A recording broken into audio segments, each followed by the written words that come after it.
Hello అండి, ఎలా ఉన్నారు అందరూ? Welcome to Jahan journeys YouTube channel. Summer వచ్చేసింది, ఎండలు మండిపోతున్నాయి. అందుకే ఎక్కువ మసాలాలతో కాకుండా సింపుల్ ఇంగ్రీడియంట్స్తో పన్నీర్ బటర్ మసాలా ఎలా చేసుకోవాలో చూసేద్దాం రండి. దీనికోసం మనం పన్నీర్ని క్యూబ్స్గా కట్ చేసుకొని పక్కన పెట్టుకోవాలి. అలాగే ధనియాలు, షుగర్, పసుపు,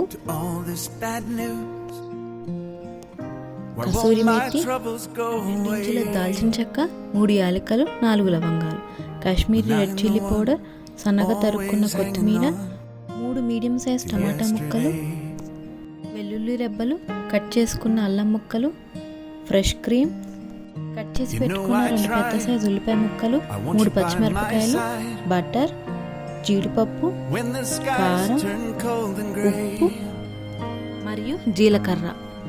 Just lay back down.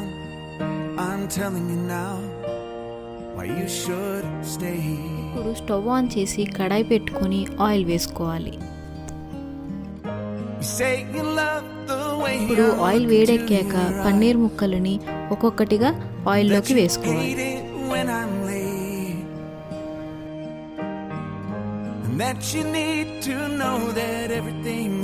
ఇప్పుడు పన్నీర్ ముక్కలని కదపకుండా అలానే 3 to 4 minutes వరకు అలానే వదిలేస్తే ఒక సైడ్ అంతా లైట్గా ఫ్రై అవుతుంది. చూసారుగా ఎంత బాగా ఫ్రై అయ్యాయో. ఇప్పుడు ఆ పన్నీర్ ముక్కలు రెండో సైడ్ ఫ్రై అవ్వడం కోసం ఒక్కొక్కటిగా తిప్పాలి. ఇప్పుడు పన్నీర్ ముక్కలు మనకి 2 sides లైట్ గోల్డెన్ కలర్లో ఫ్రై అయ్యాయి. ఇప్పుడు ఈ పన్నీర్ ముక్కల్ని ఆయిల్ లేకుండా తీసి పక్కన పెట్టుకోవాలి. పన్నీర్ ముక్కలని ఫ్రై చేసేటప్పుడు జాగ్రత్తగా దగ్గరుండి ఫ్రై చేసుకోవాలి, లేదంటే బాగా ఫ్రై అయిపోతే ముక్క రబ్బర్ ముక్కలా అయిపోతుంది. లైట్ గోల్డెన్ కలర్ వచ్చేదాకా ఫ్రై చేస్తే పన్నీర్ సాఫ్ట్గా ఉంటుంది. ఇప్పుడు అదే ఆయిల్లోకి దాల్చిన చెక్క, యాలకులు, లవంగాలు వేసుకోవాలి. అలాగే జీలకర్ర కూడా వేసుకోవాలి.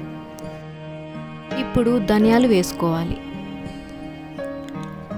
అలాగే అల్లం ముక్కలు, వెల్లుల్లి రెబ్బలు కూడా వేసుకోవాలి. కొంచెం జీడిపప్పు వేసుకుందాం. జీడిపప్పు వేసుకోవటం వల్ల రిచ్ అండ్ థిక్ గ్రేవీ వస్తుంది మనకి. ఇప్పుడు వేసిన మసాలాలన్నీ లైట్గా 2 minutes వరకు ఫ్రై చేసుకోవాలి. ఫ్రై అయ్యాక ఉల్లిపాయ ముక్కలు, పచ్చిమిరపకాయ ముక్కలు వేసుకోవాలి. ఇప్పుడు మనకి ఉల్లిపాయ ముక్కలు ట్రాన్స్పరెంట్లోకి మారే వరకు ఫ్రై చేసుకుంటే సరిపోతుంది. బాగా బ్రౌన్ అయ్యేదాకా అవసరం ఉండదు. ట్రాన్స్పరెంట్ అంటే పింకిష్ కలర్లోకి చేంజ్ అవ్వటం. చూసారుగా ఎలా చేంజ్ అయ్యాయో. ఇప్పుడు టమాటో ముక్కలు వేసుకోవాలి. దాంతోపాటు 1 స్పూన్ ఉప్పు వేస్తే టమాటో ముక్కలు త్వరగా మగ్గుతాయి. ఇప్పుడు అంతా ఒకసారి కలుపుకొని మూత పెట్టుకోవాలి. 5 minutes మూత పెట్టి మగ్గించాక టొమాటో ముక్కలు కూడా బాగా మగ్గిపోయాయి. చూసారా? ఇప్పుడు ఈ మిశ్రమం అంతా పూర్తిగా చల్లారాక మిక్సీ జార్లోకి తీసుకొని కొంచెం వాటర్ పోసుకొని థిక్ పేస్ట్ వచ్చేదాకా గ్రైండ్ చేయాలి. చూసారుగా? ఈ కన్సిస్టెన్సీ వస్తే చాలు. ఇప్పుడు వేరే కడాయి పెట్టుకొని అందులోకి 2 spoons బటర్ వేసుకోవాలి.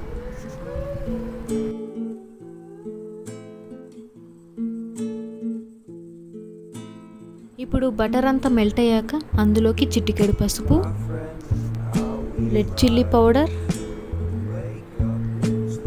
మరియు కాశ్మీరీ రెడ్ చిల్లీ పౌడర్ వేసుకోవాలి.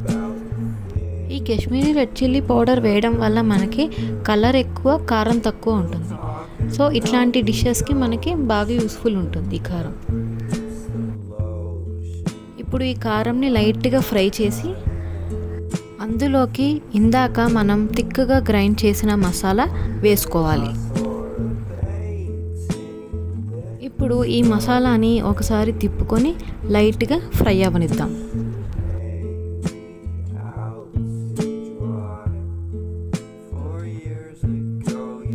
ఇప్పుడు మిక్సీ చేసుకున్న జార్లోకి కొంచెం వాటర్ పోసుకొని మసాలా క్లీన్ చేసి ఆ వాటర్ని గ్రేవీలోకి వేయాలి.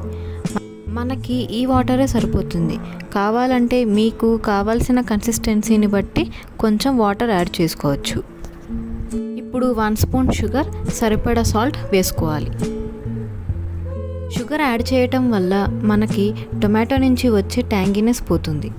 ఇప్పుడు ఫ్రై చేసి పెట్టుకున్న పన్నీర్ ముక్కలను ఒక్కొక్కటిగా మెల్లగా వేసుకోవాలి. కసూరి మేతి కూడా వేసుకోవాలి. కసూరి మేతి ఈ డిష్కి స్టార్ ఐటమ్ అనే చెప్పాలి.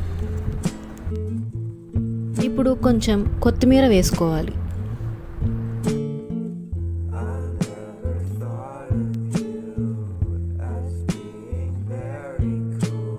ఇప్పుడు అంతా ఒకసారి కలుపుకొని మూత పెట్టి 10 మినిట్స్ సిమ్లో ఉడికిస్తే మన కర్రీ రెడీ అవుతుంది. లాస్ట్లో దింపేసే ముందు 1 స్పూన్ బటర్ వేసుకోవాలి. అలాగే ఫ్రెష్ క్రీమ్ కూడా యాడ్ చేసుకోవాలి. ఫ్రెష్ క్రీమ్ వల్ల మనకి రిచ్ క్రీమీ ఫ్లేవర్ వస్తుంది. అందుకే మనకి fresh cream second star item. లాస్ట్లో ఒకసారి తిప్పుకొని సర్వింగ్ బౌల్లోకి సర్వ్ చేసుకోవటమే. ఈ పన్నీర్ బటర్ మసాలా మనం చపాతీ, రోటీ, నాన్, జొన్న రొట్టె, బగారా రైస్లోకి చాలా బాగుంటుంది. కర్రీతో పాటు సైడ్కి ఉల్లిపాయతో నంచుకొని తింటే అదిరిపోతుంది అంతే. మీరు కూడా ఒకసారి ట్రై చేసి ఎలా ఉందో కమెంట్ బాక్స్లో చెప్పడం మాత్రం మర్చిపోవద్దు. ఈ వీడియోని చివరిదాకా చూసినందుకు థ్యాంక్ యూ సో మచ్ అండి. నా వీడియో కనుక నచ్చితే లైక్ చేసి షేర్ చేసి మా ఛానల్ని సబ్స్క్రైబ్ చేసుకోండి ప్లీజ్. అలాగే మా ఇన్స్టాగ్రామ్ హ్యాండిల్ అయిన జహాన్ జర్నీస్ని ఫాలో అవ్వండి. ఉంటాను మరి, బాయ్.